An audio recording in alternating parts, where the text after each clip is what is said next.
बच्चों, सुप्रभात। आज नवम वर्ग में आपका स्वागत है। व्याकरण में आपको वाक्य, समास, उपसर्ग, प्रत्यय एवं अलंकार पढ़ना है। आज मैं आपको वाक्य की व्याख्या करूंगा, आप ध्यान पूर्वक सुने। वाक्य किसे कहते हैं, वाक्य क्या होता है, वाक्य की क्या परिभाषा बनती है? तो सार्थक शब्दों के जिस समूह से कोई तात्पर्य स्पष्ट रूप से प्रकट होता है उसे वाक्य कहते हैं। जैसे सोहन कलम से लिखता है, सोहन कलम से लिखता है, ये पूर्ण वाक्य हुआ जिससे कोई अर्थ स्पष्ट हो रहा है कि सोहन कलम के माध्यम से लिखने का कार्य कर रहा है। अब वाक्य को दो आधारों पर बांटा गया है, एक अर्थ के आधार पे, दूसरा रचना के आधार पर। तो अभी आपके पाठ्यक्रम में अर्थ के आधार पे पढ़ना है। रचना के आधार पर जब आप 10वीं वर्ग में प्रवेश करेंगे तो उस वर्ग में आपको रचना के आधार पर पढ़ना है। तो आइए अर्थ के आधार पे ये जानना है कि वाक्य के कितने भेद होते हैं। तो अर्थ के आधार पर वाक्य के 8 भेद होते हैं।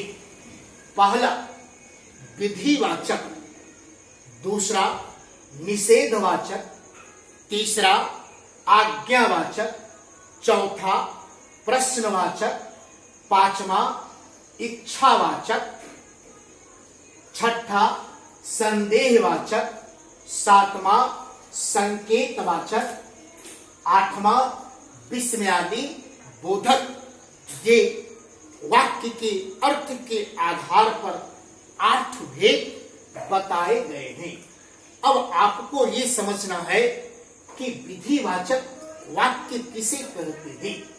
तो जिस वाक्य से किसी बात के होने का बोध हो, होने का ज्ञान हो, उसे विधिवाचक वाक्य कहते हैं। जैसे सूर्य पूर्व दिशा में उदित होते हैं, जैसे अच्छे विद्यार्थी अच्छी पुस्तकें पढ़ते हैं।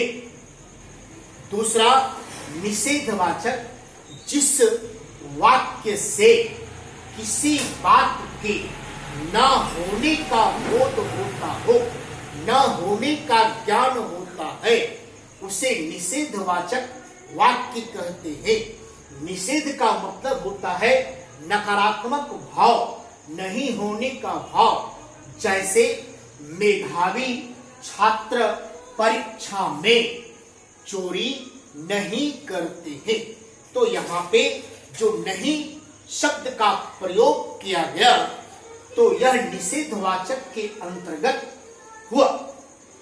अब आज्ञावाचक, जिस वाक्य से आज्ञा, अनुरोध या आदेश का भाव प्रकट होता है उसे आज्ञावाचक वाक्य कहते हैं।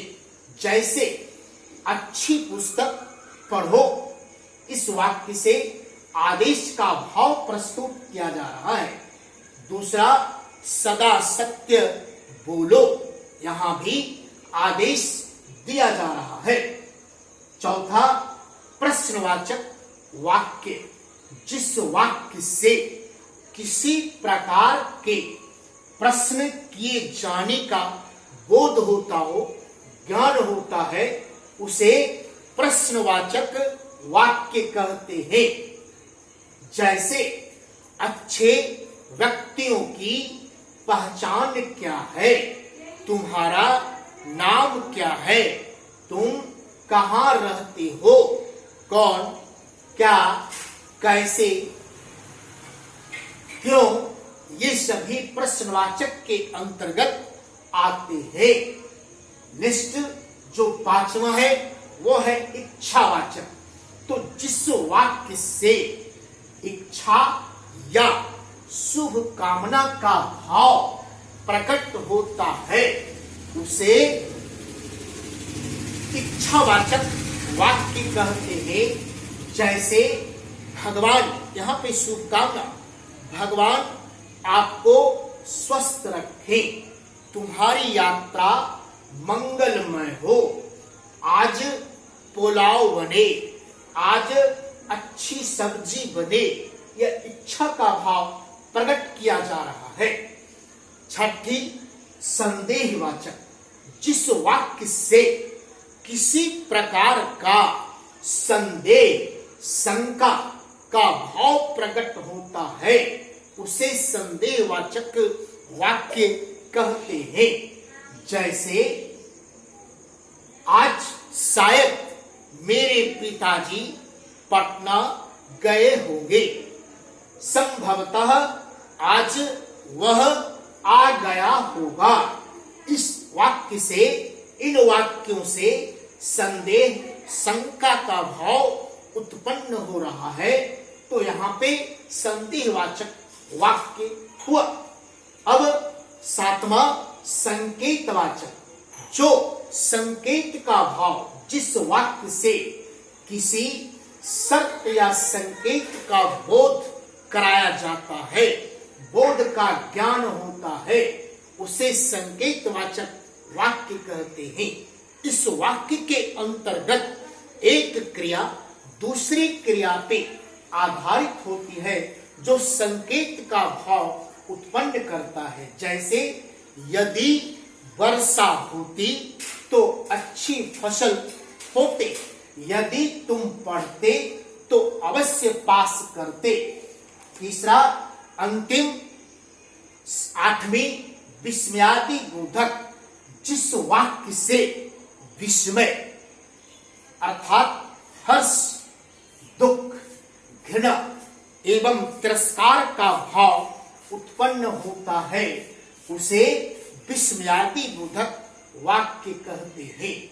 जैसे हर्ष,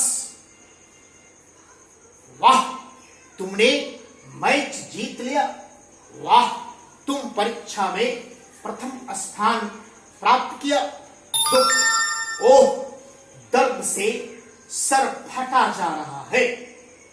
नेक्स्ट वाह, वाह रे बहादुर, हर्ष, वाह रे बहादुर तुमने देश के लिए क्या नहीं किया। दुख, हाय आज वह मर गया। इस तरह के भाव जहां उत्पन्न होता है वह विस्मयादि बोधक वाक्य कहलाता है। बच्चों, इस तरह आज मैंने आपको वाक्य अर्थ के आधार पर वाक्य के 8 भेदों की व्याख्या किया हूं। शायद आप इसे बहुत सुंदर ढंग से सुने होंगे और सुनकर इसे ग्रहण करेंगे। आपको यह आगे चलकर परीक्षा में बहुत महत्वपूर्ण विषय होगा और आपको बहुत सुंदर फल देगा। धन्यवाद।